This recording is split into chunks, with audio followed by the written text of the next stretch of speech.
Hi Pisces! Welcome po sa ating channel. By the way, this is timeless reading po. Gamitin ang reading na ito bilang gabay lamang. Kung naka-resonate kayo, comment down. Tandaan, ito ay general reading po. Kunin nyo lang po kung ano ang naka-resonate sa iyo.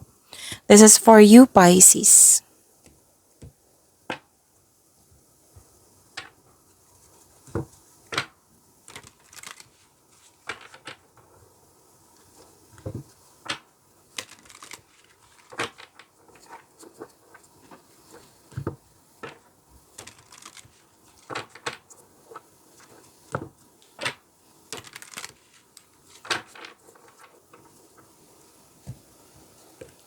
Para po ito sa iyo, Pisces.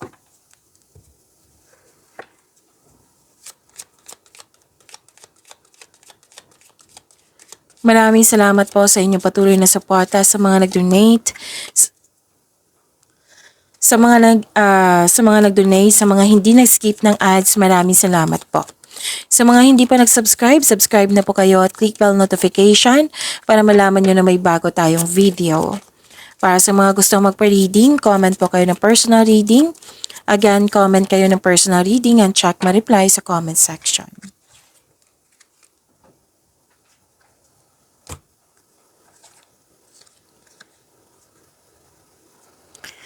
May malaking influence ang isang lalaki po. Oo. Kung kailan nyo ito napanood. Tapos, sinamahan ka ng favorite person mo. Oo, sinamahan ka ng favorite person mo na napatunayan niya sa'yo na loyal siya sa'yo, supportive siya sa'yo, or di kaya may bago kayong kaibigan dyan na magaan ng, or kasamahan na magaan ng loob mo sa kanya. Para din na hired kayo as katiwala. At para din na may bago kayong gamit or pet na nagbibigay ito ng pamper sa iyo. May nakita ko ditong satisfaction, loyalty, yan. And may nakita ko ditong nabibigatan ka or nahihirapan ka sa isang tao or sa isang bagay or sa isang sitwasyon. Pwede din nahihirapan ka sa paggawa ng desisyon. Kasi may nakita ko ditong guilt or sacrifice.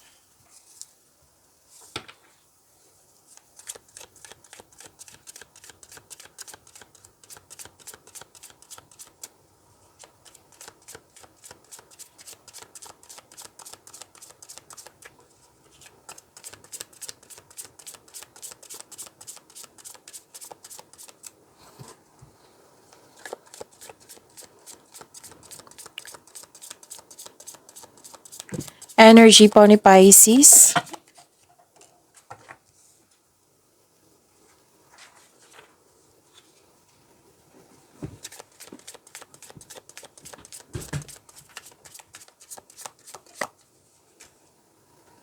Huwag kayong matakot sa card ito ha, kasi this is transformation.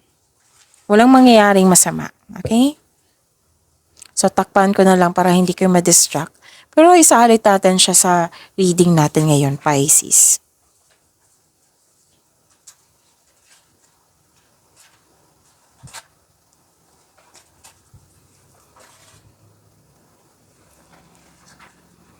Okay, Pisces, kung may napapansin kayo na repeating message, yan po yung pinupush ng course nyo po. Like for example, nanood kayo sa inyong monthly gabay tarot reading, first week of the month of September, first half of the month of September at dito din. At may napansin kayo na repeating message.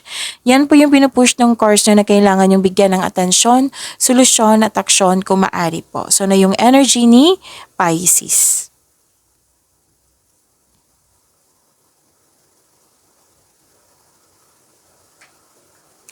Okay, yung sabi ko kanina sa inyo na transformation. May transformation na magaganap. Bumalik yung confidence mo, you have the power, at para din pinoprotektahan mo yung sarili mo. May pag-release, may ending cycle, may transition, yung may perfect time. Yung pagbabago na ito is a necessary change. So this is ending with new beginning po. Okay? May pagwawakas na parating. For example, Pwedeng end of contract, pwedeng uh, a relationship, pwedeng tumiwalag ka, pwedeng umiwas ka, pwedeng disconnection to, uh, pwedeng tumiwalag ka sa isang grupo, or disconnection sa pagkakaibigan, pwedeng you put limitation or nagput ka ng boundaries, space, cool off, yan. So, may parating na new beginning po sa buhay nyo. This is transformation. Pwede din nilet go mo yung opportunity dahil sa hindi mo na kailangan ngayon. Ang ilan, may nakita ko dito na may paglilipat sa bahay or yun nga, paglilipat ng lokasyon, pwede, sa bahay ba to, sa career and money mo ba to, sa negosyo ba to, oo. So, growth always means leaving something behind, sabi ng yung card. Okay, may nakita kasi ako situation dito na Pisces, may nagsabi sa akin ngayon na Gemini, baka Gemini po yung iniisip nyo or iniisip ka na Gemini. Okay. Pisces, may nakita kasi ako ditong babalik yung tao. Nagkaroon kayo na, malapit to na tao sa'yo before, sa nakaraan. Nagkaroon kayo ng disconnection, matagal na. Okay? Basta nagkaroon kayo ng disconnection at babalik siya sa'yo para mag-reconnect. Pwedeng kaibigan to, pwedeng ex mo, kung sino man yan na dating malapit sa'yo. Pwede din na may, yun nga, may separation, may space, cool off. Kasi gusto mo ng peace of mind. Pwede din sa career and money to, gusto mo ng change career. Diba, may sabi ako kanina, paglilipat ng work or workplace. Or negosyo ba yan? Pwede din, itigil mo yung negosyo mo para magawa ka ng negosyo na anong tawag dito, connected sa iyong passion. Pwede din, end of contract. Sa kaperahan, this is a tough time, pero huwag kayong mag-alala. Kasi may nakita ko ditong money matters will improve. So, hold tight lang po, kapit lang po. Basta po, ang new beginning po, that is a perfect time. This is necessary change. Kaya huwag kayong mag-alala sa pagbabago po kasi maganda ang nakikita ko dito.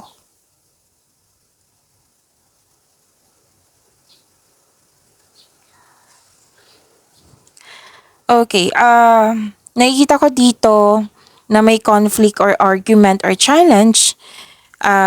May pagkawala, paninirang puri or panloloko magaganap or pwedeng nangyari na sa nakaraan ha, nabitbit mo hanggang ngayon. Oo, pwedeng mangyari din ngayon. Mag-ingat po sa mga response mo kasi parang nakikita ko dito na mas lumala. Oo, so ingat na lang po sa response kung pwede po. Response or sa mga ginagawa.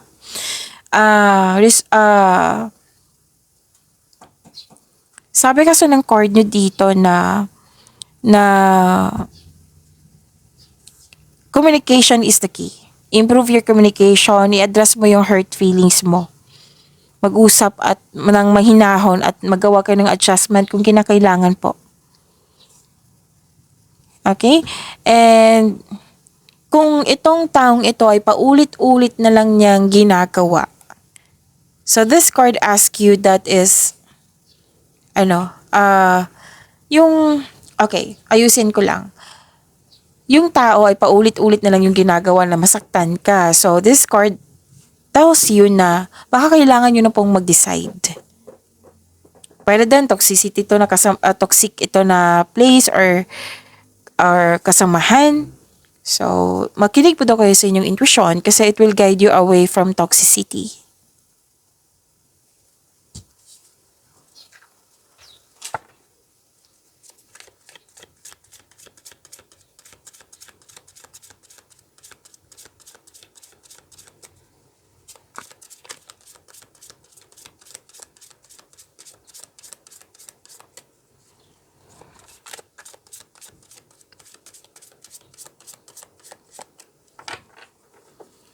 Career and money po ni Pisces.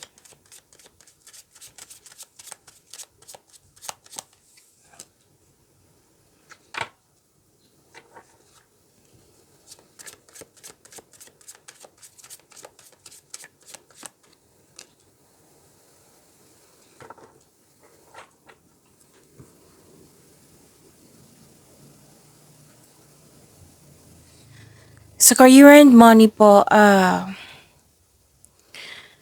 may dumating na bibigyan mo siya ng agarang aksyon kasi alam na alam mo yung gagawin po. Naka-align to sa passion niyo po.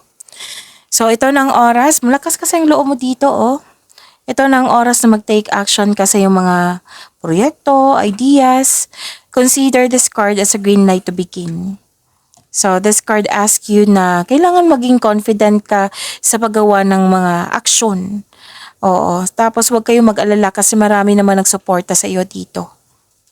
Mabilis sumunla lang yung trabaho, ang yung negosyo kasi marunong ka makinig sa iyong intuition. Humahantong ito sa pagtaas ng kita at magdadala ito patungo sa tagumpay. So, yun nga, excited ka dito sa bagong project or sa mga gagawin mo? Oo, magpapasigla po ito sa iyo.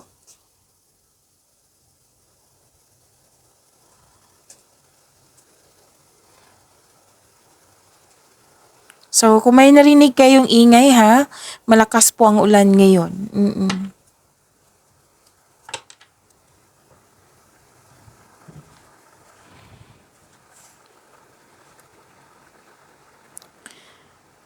Nagkaroon ng struggle or conflict. Pwede yun sa schedule, pwede yun sa sitwasyon, bagay or tao. Oo, ang sabi dito, may intense na pangyayari talaga. May conflict pa rin ako nakikita dito away. Dahil sa hindi pagsasang-ayon ng grupo ng tao. Pero mag-ingat kayo ha, mag-ingat kayo kasi may nakita ko ditong posibleng may paninin lang lalo na't malapit sa'yo. At pwedeng kompetisyon to or rivalry. May mga tuso, mandaraya, may nagsisinungaling, may against sa desisyon. Oo. May nakita lang ako dito na magpapatayo ng bahay or structure. Eh? So kung may naanoy kayo sa delay or may pangyayaring hindi mo control, ang sabi ng card nyo dito, slow down lang and pay attention to its details. Mag-focus kayo on one thing at a time. Don't rush things.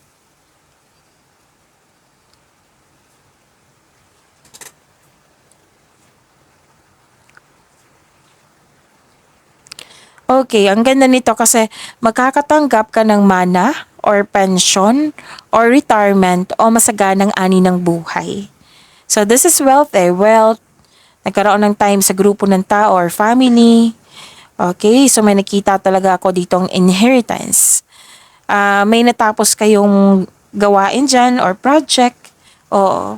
Tapos may plano ang grupo ng tao na magbuo ng negosyo or di kaya yung kanina na very supportive yung grupo ng tao sa iyo.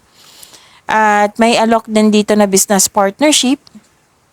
So yun ha, dalawang card na po mismo nagsabi dito na posibilidad na bibili ka ng property po. And maghingi po daw kayo ng payo sa mga taong nirerespeto mo na mas matanda pa sa iyo or wiser pa sa iyo. So this is good, ang ganda nito.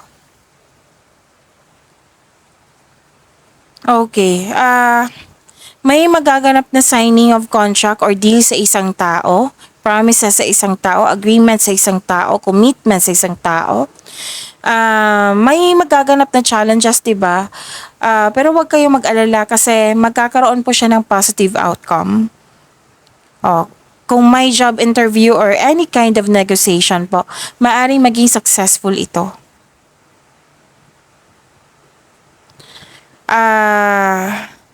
Sa pinansyal, mabalanse mo ang kaperahan mo at mai-improve pa ito.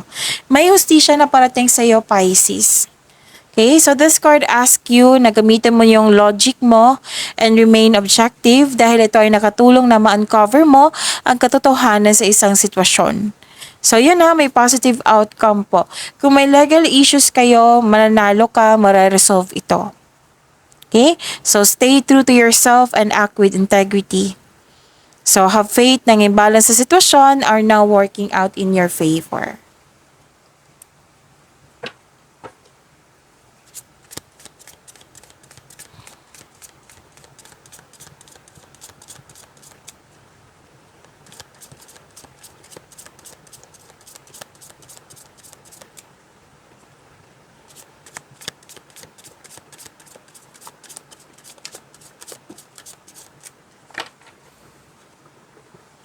Love life, self-love, partnership, and romance ni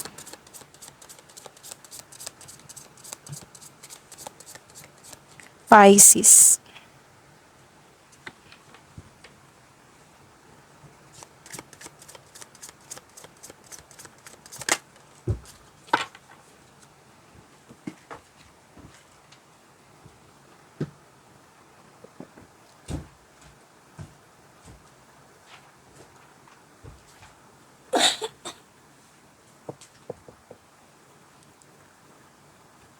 Okay. May nakita ko ditong angel number. Kasi tinap ako eh. Kailangan kong sabihan kayo ng... Oo. So, angel number 55. Check ko lang ha. Check ko lang po kung meron pa.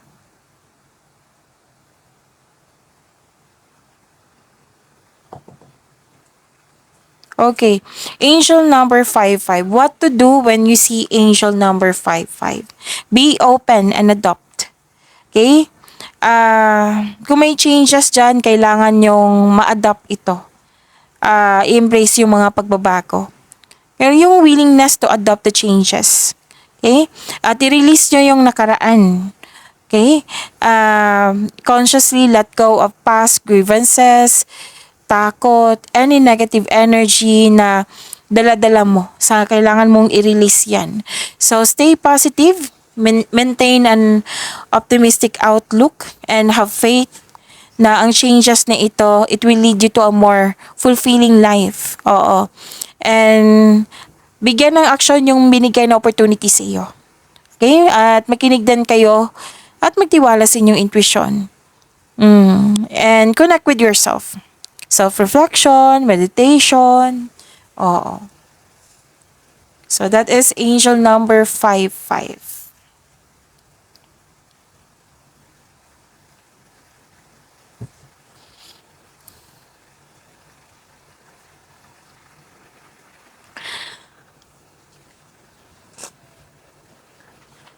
Okay, so love life, self-love, partnership, and romance. May nakita kasi akong ending dito. Pwedeng separation or di kaya nabigyan na ng solusyon yung paulit-ulit na lang na concern. Natapos na. Oo. So, single ka man may relasyon sa buhay mag-asawa, may ending with you begin dito natapos na. Ito ay pagtatapos ng isang mapait na sinapit. Nagaganap ang pagbabago po kung ikaw mismo ay tanggap ang pagtatapos na ito. Kasi ito ay lumilika ng isang pakiramdam ng kapayapaan at pasasalamat po. So, accept and learn the past situation. Yan din ang sabi ng angel number 55 nyo kanina. Mawawala na yung blockages, yung hadlang. So, itong new beginning na ito, this is may parating na biyaya na magbibigay daan ng mas maunlad na panahon.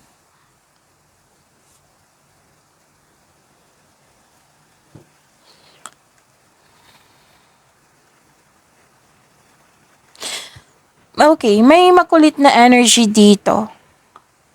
It might be, pwedeng ibang signs, oo, pwedeng ibang signs po, pero may nakita kasi kong air signs dito Gemini, Libra, and Aquarius, marahil sila po yan.